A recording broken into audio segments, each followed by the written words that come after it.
अस्सलाम वालेकुम जी। उम्मीद है तमाम देखने वाले सुनने वाले खैर वाफियत से होंगे, बिल्कुल ठीक ठाक होंगे। आप देख रहे हैं हमारा चैनल दैट यूटिलेज और आज का हमारा टॉपिक लिटरेरी क्रिटिसिज्म का एक बहुत ही इम्पोर्टेंट और बहुत ही प्रोमिनेंट टॉपिक है, प्रीफेस टू शेक्सपियर। हम प्रीफेस टू शेक्सपियर को आज डिटेल में डिस्कस करेंगे और प्रीफेस टू शेक्सपियर में स्पेशली जो सैमुअल जॉनसन ने मेरिट्स और डीमेरिट्स बताए हैं शेक्सपियर के, उनको हम डिटेल में डिस्कस करेंगे। तो वीडियो स्टार्ट से एंड तक मस्त देखिएगा। तो हम स्टार्ट करते हैं सबसे पहले प्रीफेस टू शेक्सपियर से। तो प्रीफेस टू शेक्सपियर का मैं एक ब्रीफली सा इंट्रोडक्शन दूंगा। इसको हम इतना डिटेल में नहीं देखेंगे। हमारा मेन जो फोकस होगा वो हमारा होगा मेरिट्स और डीमेरिट्स ऑफ शेक्सपियर पे, अकॉर्डिंग टू सैमुअल जॉनसन जो हैं। तो प्रीफेस टू शेक्सपियर दोस्तों, ये जो है इसको लिखा है सैमुअल जॉनसन ने।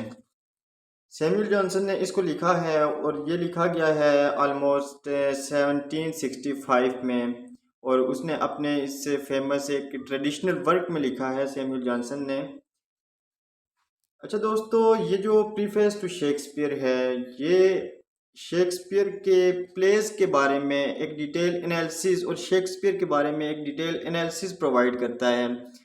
ये प्रीफेस टू शेक्सपियर में सैमुअल जॉनसन बताता है कि शेक्सपियर के प्लेस किस टाइप के होते थे और उनमें प्लॉट किस टाइप का होता था, शेक्सपियर ने लैंग्वेज किस टाइप की यूज़ की है, और प्लॉट का जो स्ट्रक्चर है शेक्सपियर के प्लेस में वो किस टाइप का होता था।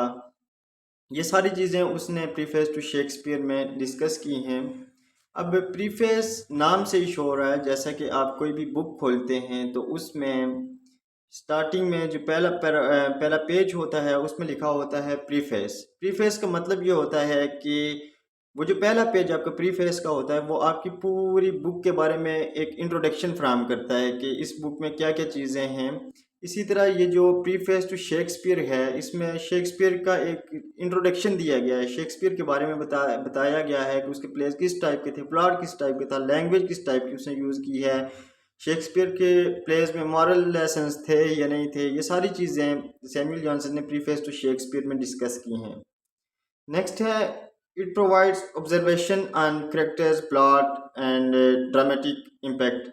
दोस्तों, ये जो प्रीफेस टू शेक्सपियर है, इसमें सैमुअल जॉनसन ने ऑब्जर्वेशन प्रोवाइड की है जो शेक्सपियर के करेक्टर, शेक्सपियर के प्लेस के जो करेक्टर्स थे उन पर, प्लॉट्स पर, और ड्रामेटिक इम्पैक्ट क्या था ऑडियंसिस पे उनका, इस पर एक ऑब्जर्वेशन प्रोवाइड की है।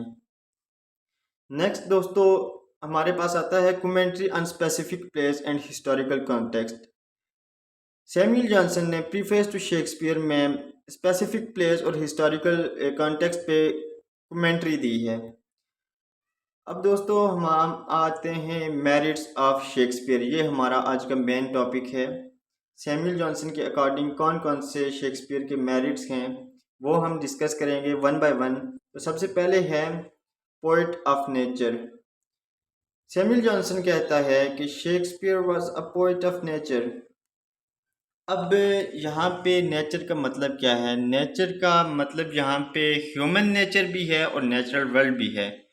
Both the natures, nature of human being and also the natural world. Okay, अब ह्यूमन नेचर को हम देखते हैं कि शेक्सपियर जो था वो ह्यूमन कंडीशन की जो कम्प्लेक्सिटीज़ होती हैं उन पे लिखा करता था, और उसके प्लेस और पोइट्री में शेक्सपियर की जो भी प्लेस और पोइट्री होती थी उनमें वो ह्यूमन एक्सपीरियंसेस को एक्सप्लोर करते हुए वो human emotions, human motivations, human desires और ह्यूमन फ्लास जो होते हैं उनकी डेप्थ में जाता था और फिर लिखता था। शेक्सपियर ने इंसानों के डाइवर्स एस्पेक्ट के बारे में ऑब्जर्वेशन और अंडरस्टैंडिंग प्रोवाइड की हैं। इसमें लव है, जेलेसी है, रिवेंज ईटीसी, ये सारी चीज़ें उसने डिस्कस की हैं अपने प्लेस में। तो नेक्स्ट जो जनरल नेचर की हम बात करते हैं, जो ओवरऑल नेचुरल वर्ल्ड की बात करते हैं, तो Shakespeare was keen to present the reality of life. वो उसने अपने प्लेस में रियलिटी को डिपिक्ट किया है। उसने जो रियल वर्ल्ड में जो ट्रूथ्स हैं, जो रियलिटी है, रियलिटी पे जो मबनी चीज़ें हैं उन पे उसने कमेंट्री की है। नेक्स्ट पॉइंट है हमारे पास शेक्सपियर यूजेस मिंगल ड्रामा। अब सैमुअल जॉनसन शेक्सपियर के मेरिट बताते हुए कहता है कि शेक्सपियर अपने प्लेस में मिंगल ड्रामा का यूज़ करता है। अब मिंगल ड्रामा क्या होता है? हर कोई जानता है सिंगल और मिंगल का मतलब क्या होता है। सिंगल मतलब कि एक चीज़ होगी तो वो सिंगल, और दो हो गई अगर तो वो मिंगल। अब वो दो चीज़ें इसमें कौन थी? क्योंकि ये मिंगल ड्रामा है, मिंगल में मैंने बताया कि दो चीज़ें होंगी। यहाँ पे दो चीज़ें क्या थी?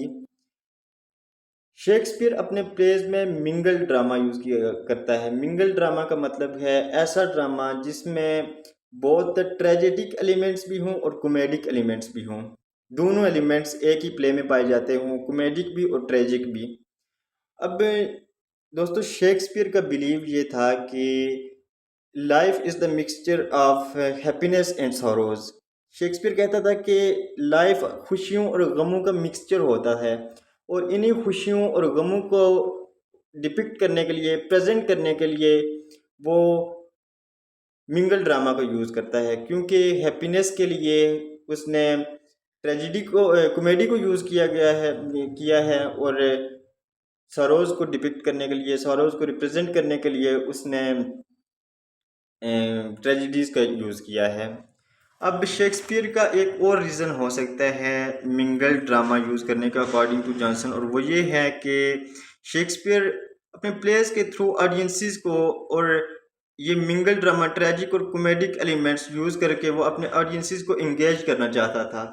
क्योंकि अब कुछ ऑडियंसिस होते हैं जिनको ह्यूमर और विट पसंद होती है, तो ऐसे लोगों के लिए जिनको ह्यूमर और विट पसंद थी, ऐसे लोगों के लिए उसने कॉमेडी का यूज़ किया गया है। और कुछ ऑडियंसिस होते हैं जिनको ऐसी चीज़ें पसंद होती हैं जिनसे उनके इंटेंस इमोशंस इवोक हों, तो इमोशंस को इवोक करने वाले लोगों के लिए उसने ट्रेजिडीज़ का यूज़ किया है।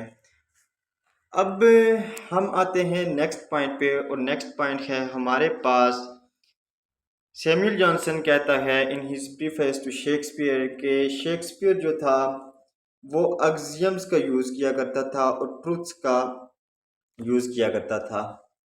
अब सैमुअल जॉनसन कहता है कि शेक्सपियर अक्सियम्स का यूज़ इसलिए करता है ताकि वो अपने ऑडियंसिस को एक मॉरल लेसन, एक अपने अपने ऑडियंसिस को गाइडेंस फ्राहम कर सके। और दूसरा उसने बताया है कि वो अक्सियम का यूज़ इसलिए भी करता है ताकि प्लेयर्स के जो भी करेक्टर्स थे उनके ऊपर वो, उनके बारे में, उनके पर्सनैलिटी ट्रेट्स के बारे में बता सके कि करेक्टर्स किस टाइप के थे। और वो ट्रुथ्स का यूज़ करता है क्योंकि वो रियलिटी ऑफ लाइफ को डिपिक्ट कर रहा होता था अपने प्लेस में, तो इसलिए वो ट्रुथ्स पे मबनी जो चीज़ें होती थी उनको रिप्रेजेंट करता था। नेक्स्ट आते हैं हमारे पास चौथा जो मेरिट है शेक्सपियर का, वो है negligence of three unities is strength. अब मेरिट बताते हुए Samuel Johnson in his preface to Shakespeare वो कहता है कि शेक्सपियर हमेशा जो थ्री यूनिटीज़ होती हैं, ये थ्री यूनिटीज़ हैं, unity of action, unity of place and unity of time. तो शेक्सपियर इन यूनिटीज़ को नेग्लिगेट किया करता था, इन यूनिटीज़ को वायलेट किया करता था, लेकिन सैमुअल जॉनसन इसको क्रिटिसाइज़ नहीं करता, बल्कि वो कहता है कि ये शेक्सपियर की स्ट्रेंथ थी। अगर वो in three unities, unity of action, unity of place and unity of time को नेग्लिगेट करता है तो ये शेक्सपियर की स्ट्रेंथ थी। अब यूनिटी ऑफ एक्शन को हम इस तरह से ले सकते हैं कि शेक्सपियर के जो भी प्लेस होते थे तो उनमें एक मेन प्लॉट होता था, और उसी मेन प्लॉट के आगे सब प्लॉट्स भी होते थे। लेकिन जो सब प्लॉट्स होते थे उनका डायरेक्टली कोई भी लिंक या कनेक्शन नहीं होता था मेन प्लॉट के साथ। तो इस तरह से ये वायलेट कर रहा होता था यूनिटी ऑफ एक्शन को, कि सब प्लॉट्स होते थे एक मेन प्लॉट के, और उन सब प्लॉट्स का मेन प्लॉट के साथ कोई कनेक्शन या लिंक नहीं होता था। इसी तरह यूनिटी ऑफ प्लेस की अगर हम बात करें तो यूनिटी ऑफ प्लेस में ये होता है कि क्लासिकल जो थ्योरी है वो हमें कहती है कि जो इवेंट्स ऑफ द प्लेस हैं वो किसी एक स्पेसिफिक जगह पे टेक प्लेस करने चाहिए, ठीक है। लेकिन जो शेक्सपियर के प्लेस थे वो मुख्तलिफ प्लेसेस पे अक्कर होते थे, कोई प्राइवेट रेजिडेंस पे अक्कर होते थे, कोई टाउन स्क्वायर में, कोई चर्चिज़ में, कोई कहीं। तो ये इसमें यूनिटी ऑफ प्लेस को वायलेट किया जा रहा है। जो इवेंट्स ऑफ द प्लेस हैं वो एक स्पेसिफिक जगह पे अकर नहीं हो रहे बल्कि डिफरेंट प्लेसेस पे अकर हो रहे हैं। फिर हमारे पास तीसरी यूनिटी, यूनिटी ऑफ टाइम। अब दोस्तों, क्लासिकल थ्योरी ये कहती है कि जो जो भी प्लेस के इवेंट्स होते थे उनका दौरानिया 24 आवर्स के अंदर अंदर होना चाहिए। लेकिन शेक्सपियर के जो प्लेस हैं वो इवन के काफ़ी ज़्यादा 24 घंटों से ज़्यादा 24 आवर्स से ज़्यादा टाइम लेते थे और इवन के सेवरल वीक्स भी लेते थे। तो इसमें फिर यूनिटी ऑफ टाइम नेग्लिगेट हो रही है और यूनिटी ऑफ टाइम इसमें जो है वो वायलेट कर रहा है शेक्सपियर। लेकिन सैमुअल जॉनसन कहता है कि ये शेक्सपियर की स्ट्रेंथ है। ओके, नेक्स्ट आते हैं हम अगले पॉइंट पे, डीमेरिट्स ऑफ शेक्सपियर। अब सैमुअल जॉनसन कुछ शेक्सपियर के डीमेरिट्स भी बताता है।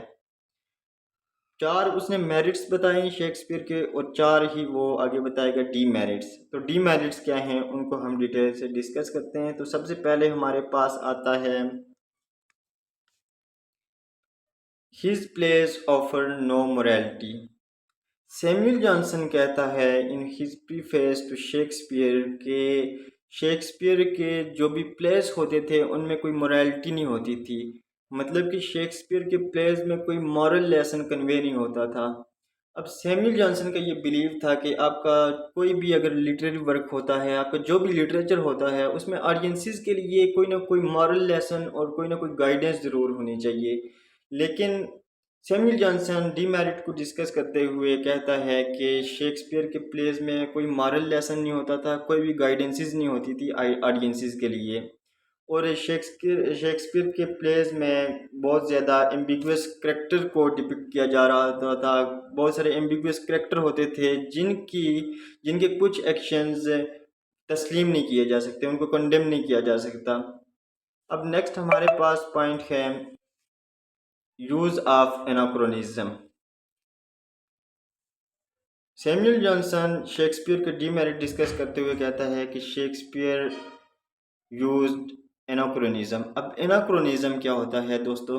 एनाक्रोनिज्म होता है कि आप लिटरेरी वर्क्स में ऐसे एलिमेंट्स इंक्लूड करते हैं कि जो एलिमेंट्स आपकी उस एज से रिलेटेबल नहीं होते, उस एज से उनका कोई तल्लक नहीं होता जिस एज को आप अपने वर्क में डिपिक्ट कर रहे होते हैं। इसको कहते हैं एनाक्रोनिज्म। अब सैमुअल जॉनसन कहता है कि शेक्सपियर ऐसे एलिमेंट्स को अपने वर्क्स में, अपने लिटरेरी वर्क में इंक्लूड किया करता था जिनका डायरेक्टली कोई लिंक या कनेक्शन नहीं होता था उस एज के साथ जिसको वो डिपिक्ट कर रहा होता था। नेक्स्ट पॉइंट है हमारे पास लूजली निट स्ट्रक्चर।